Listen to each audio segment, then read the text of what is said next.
अस्सलामुअलैकुम।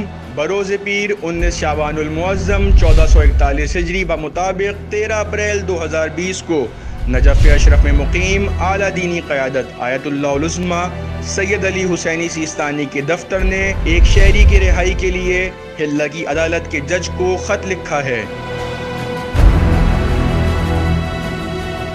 इस शहरी को हिल्ला की अदालत ने सोशल मीडिया पर आला दीनी क़यादत के खिलाफ तौहीन आमेज़ मवाद नशर करने के जुर्म में 2 साल कैद की सज़ा सुनाई है। ख़त में इस बात पर जोर दिया गया है कि आला दीनी क़यादत किसी भी ऐसे शख्स को क़तन सज़ा देने पर राज़ी नहीं है जो उनके हक़ में तौहीन आमेज़ मवाद नशर करता है। लिहाजा आला दीनी क़यादत ने इस शहरी की रिहाई के लिए फ़ौरी तौर पर क़ानूनी इक़दामात करने का मुतालबा किया है।